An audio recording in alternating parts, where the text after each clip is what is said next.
Right. You're a single mom, aren't you? Probably not much money to your name. You can wait until the end. Just sit tight. Even if we calculate your waiting time in hourly wages, it's cheap, right? Yay, yeah, move back, move back. When I went to the bank with my son, Nathan, to withdraw some money, the bank clerk, realizing I was a single mother, looked down on us. We were made to wait for hours. My anger was reaching its peak when Nathan whispered, If we withdraw the $60 million we have deposited, we could shut this place down, couldn't we? We, mother and son, smiled slyly at each other. My name is Emily Johnson. I live with my husband, Daniel, and our young son, Nathan, who just started kindergarten. Daniel and I met at a mixer during our college years. At the time, I was busy studying to enter law school. Daniel, who was attending medical school at Harvard University, was also busy with his clinical rotations. We both thought the mixer might be a nice break from studying, but fate is a strange thing that casual thought ended up shaping our entire lives. We hit it off and exchanged contact details that same day, and by the next week, we were studying together in the library. My university was a public one, so the tuition was relatively affordable, but I needed to save up to take the bar exam for my law school. Daniel, busy with his medical school, couldn't work much either, and money was tight. Our dates were mostly studying together in the library or at each other's homes, and occasionally grabbing lunch, but still, the days I spent with Daniel were incredibly happy. 4 years passed since we met, and I was in my final year of law school when I passed the bar exam. Daniel also passed his medical licensing exam, and as soon as our training periods were over, we got married. For a while, we were busy working as a fledgling lawyer and doctor. Our jobs were demanding, and our home was often in disarray, with no time to attend to it. I wanted to cook nutritious meals for Daniel, but I was too occupied with my own job. There were many times when our trash bags were filled with frozen food packages and takeout containers. Daniel never complained about the neglected housework, but he too was in no position to contribute. Though I rarely had to pull all-nighters, Daniel often worked until late at night due to his job as a doctor. It felt like we had been running together ever since our intense student days. 10 years into our marriage, we were blessed with a child. My law firm said, "Please don't quit. We'll cover your bar registration fees while you're on leave, and we hope you'll return once you're done with child rearing." But Daniel, still in the midst of his demanding career, wished for me to take a break, so I decided to put a pause on my career as a lawyer. I waited until my current cases wrapped up before resigning from the law firm. Suddenly, time seemed to slow down. I could finally focus on our home, the baby on the way, and Daniel. It was a stark contrast to our previously hectic life. We named our child Nathan. He grew up smart, able to read and write alphabets by the age of 2. By the time he entered the kindergarten, he could read an analog clock and would start reading the news on the computer with Daniel, then explain it to me on our walks to and from the kindergarten. I was amazed by his rapid growth, but Daniel just laughed it off as normal. According to Daniel's mother, he was similar as a child. But perhaps the peak of my life was those peaceful years I spent as a housewife, raising young Nathan alongside Daniel. When Nathan was 5, we went skiing in the winter. It was a sunny morning, perfect for skiing, but by evening, when we were about to head home, the weather turned. As we hurried back, Daniel said, "I see something like a hat in an off-course snowdrift. Someone might have fallen. I'll go check." I had a bad feeling, but I knew I couldn't stop him. Daniel, who worked in and prioritized saving lives, couldn't just ignore someone who might be in danger. If only I had forcefully stopped Daniel at that moment. No matter how much I regret it, it doesn't change what happened. As Daniel approached the snowdrift, a fierce blizzard hit, blinding us. I could barely protect my young son, Nathan, holding him tightly. When the visibility cleared, Daniel was nowhere to be seen. The rescue team arrived quickly, but Daniel had already passed away, suffocated and frozen by the snow. I couldn't even cry. Under the frighteningly cleared blue winter sky, I stood frozen, holding Nathan.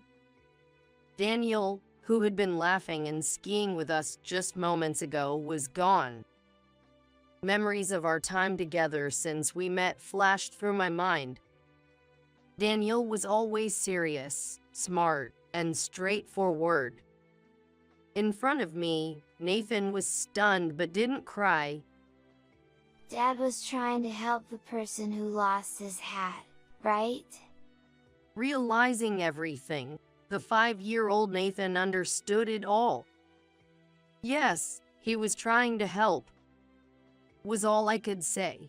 Nathan hugged me tightly. "Don't worry, Mom.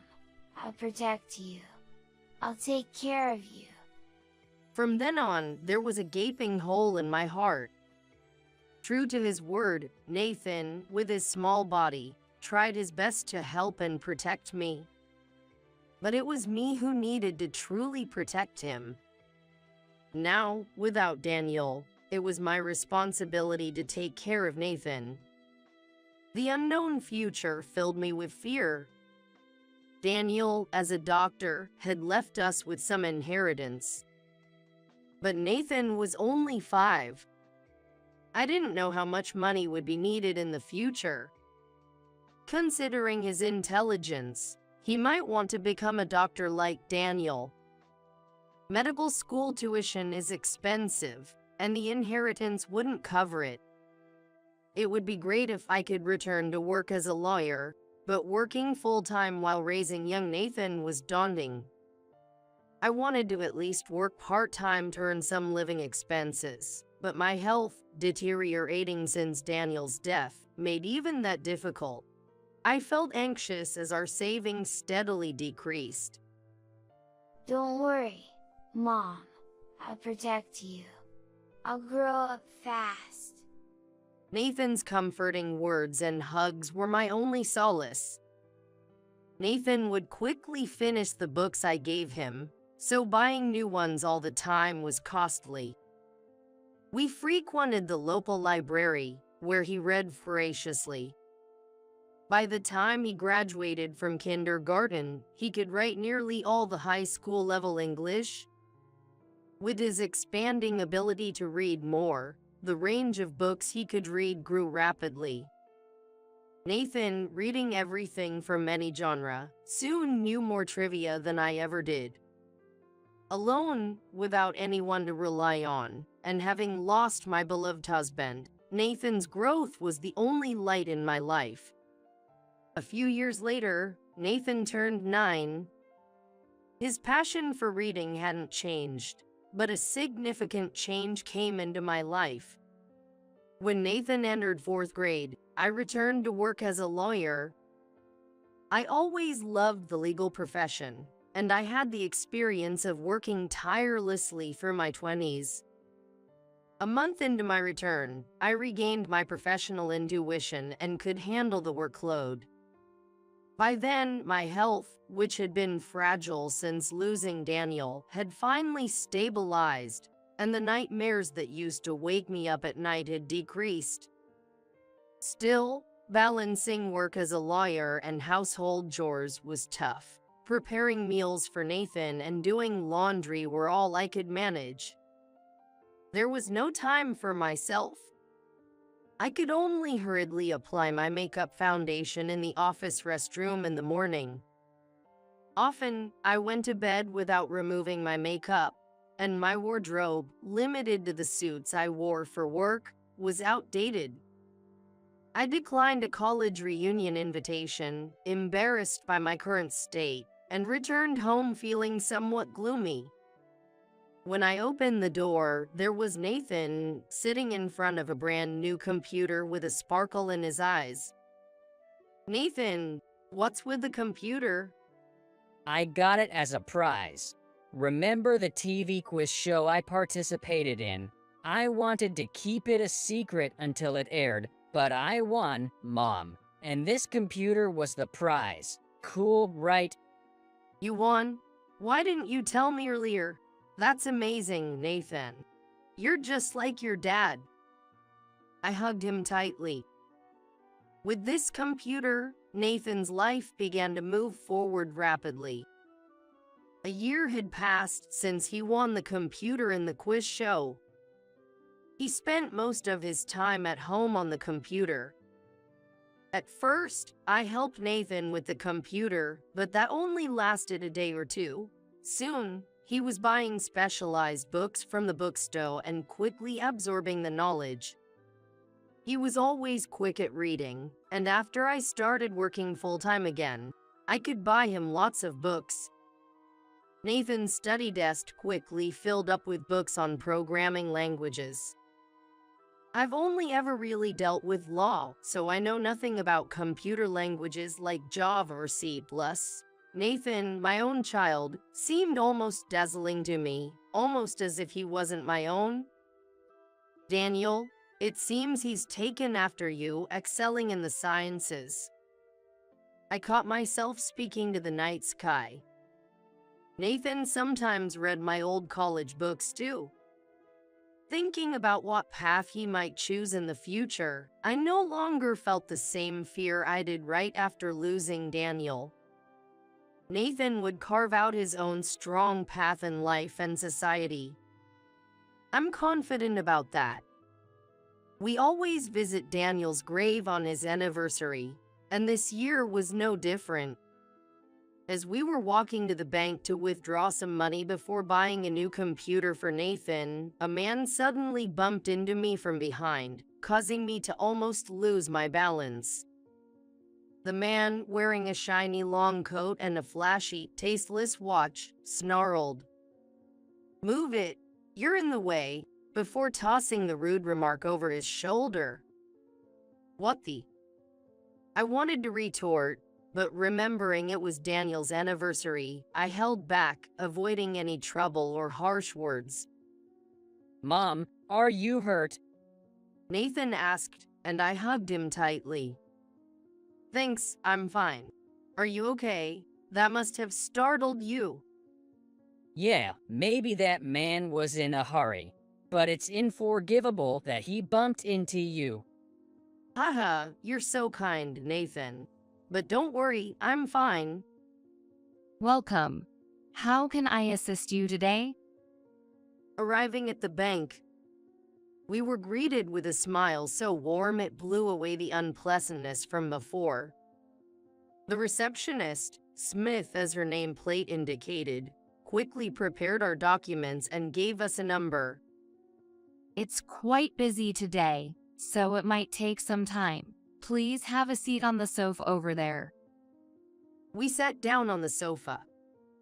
Mom, isn't that person? Nathan suddenly exclaimed in surprise. I gasped as well. The man who had bumped into me was now sitting at the counter. Yes, hand me those papers. The bank clerk, seeming not to regard us as customers, took the papers with an indifferent attitude. I'll proceed with your transaction. Just wait over there. After scribbling on the papers, he returned them dismissively. What's with him? I thought, holding back my urge to complain. It's Dad's anniversary. We shouldn't complain, right? I smiled at Nathan. What? You guys are really a single mother and son. Huh? A pair of poor people. Poor people can wait and wait. I was shocked to hear such unbelievable words coming from the bank employee. Nathan stood agape. Don't worry about it, Nathan. Let's read a book instead. I tapped his shoulder and pulled out the book I brought. Nathan, clearly angry, nodded and began reading his specialized book. However, our number never got called. At first, I thought it was just because it was busy.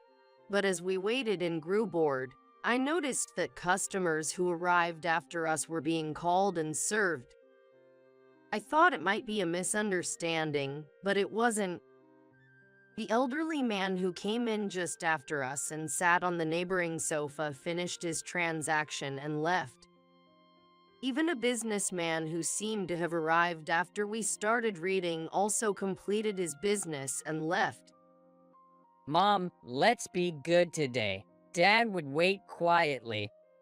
Nathan said, stopping me as I was about to stand up and complain. You're right, I said with a wry smile and opened the book again. As a mother, I was constantly being reminded by Nathan. After nearly 3 hours of waiting, even Nathan seemed to be getting irritated. Nathan, I'll go ask. Don't worry, I'll be polite. I won't do anything Dad wouldn't like. I reassured him, and he nodded after a moment's thought. Excuse me, we're number 57. We've been waiting for nearly 3 hours. I approached the counter, holding back my irritation and asking as politely as I could. What? 3 hours? That's fine. It's busy here. Poor people like you are always last. Poor people like us? Yes, you're a single mother, right? Probably don't have much money anyway. You can wait till the end. Even if we calculate your waiting time in hourly wages, it's cheap, right? Yay, yeah, move back, move back. Wait, you changed the order of customers based on that. Then, just as I was about to forget my promise to Nathan and retort, I felt a tap on my back. Turning around, Nathan stood there with a beaming smile. Mom, if we withdraw the $60 million we have in this bank, what happens to the bank? What nonsense are you talking about, kid? You guys don't have that kind of money. Maybe $600,000? No, probably not even that. I couldn't stand it when he insulted Nathan too, and just as I was about to speak up, the branch manager burst out of the back room at great speed. Smith must have informed him, as I could see her following him. Miller, what are you saying? Branch manager. Miller, the bank clerk, looked shocked as he saw the manager's face. Miller, how dare you speak to our customers like that? But, branch manager, this is our esteemed customer, Johnson, and her son. Miller looked as if he had been hit by a bolt from the blue. This person is Emily Johnson. I had no idea. Mrs. Johnson, we are terribly sorry for the rude behavior of our staff, Miller, and for making you wait for so long. Please, come this way. We were then escorted to the back room. We deeply apologize for the inconvenience. Once inside, Smith brought us warm tea and small sweets, and another staff member quickly proceeded with our transaction. In fact, this branch had $16 million in my name. Of course, it wasn't the money I earned just as a lawyer. Nathan, who had become completely engrossed in computer programming and app development, created a game with his friends that became a huge hit. I set up a company in my name and put the money there. His friends who developed the app with him were all graduate students or freelance engineers, but Nathan, still a primary school student, was in charge of the main part of the development. The game app wasn't just a one-time release. It required maintenance and frequent updates, and Nathan was mainly responsible for those as well. When simple legal knowledge was needed during development, he read my law books and handled it himself. Nathan, even as a primary school student, had completely relieved me of financial worries and even gave me dreams. He was mostly managing the deposit. However, deposit management was all done online, so there was little need to visit the bank in person. Usually, when I come to the bank, it's during a break from work, and I would be wearing a formal suit. Today, however, we were in our casual clothes, which might be why Miller didn't recognize me. Or perhaps he was new to the branch and hasn't seen me before. Either way, it's outrageous and extremely rude to discriminate and treat customers differently based on their appearance. We asked the branch manager to properly retrain Miller for the sake of other customers and left the bank. At the grave visit, I talked to Daniel about how Nathan was today. Unlike me, who almost wanted to complain, Nathan remained calm throughout, and he gently supported me. We talk about his game app every time we visit, but I mentioned it again. Dad, Nathan's game has been out for half a year, but the number of subscribers is still growing. And every time we release new skins or items, the sales go through the roof. Nathan writes most of the main coding. But I can't draw, so all the artwork is done by Andrew. Nathan said happily. Nathan, who loves computers and books too much, doesn't seem to have many close friends at school. So, working together with older peers to create something must be even more enjoyable for him. He said he can talk about complex topics with his development team, which he can't do with his school friends. He seems to be studying new programming languages too. I reported with a smile. Dad, I'll protect Mom for sure. Nathan waved his hand joyfully. It was very hard when you passed away, Dad, but because you're not here, I felt I had to protect Mom. That's why I tried making the app and strive to write better codes. It makes me want to study more. I really miss you, Dad, but I feel like I am who I am today because of you. Nathan. When I grow up, I'm going to help not just Mom, but many others who have lost someone like you, Dad. Nathan declared in front of Daniel's grave.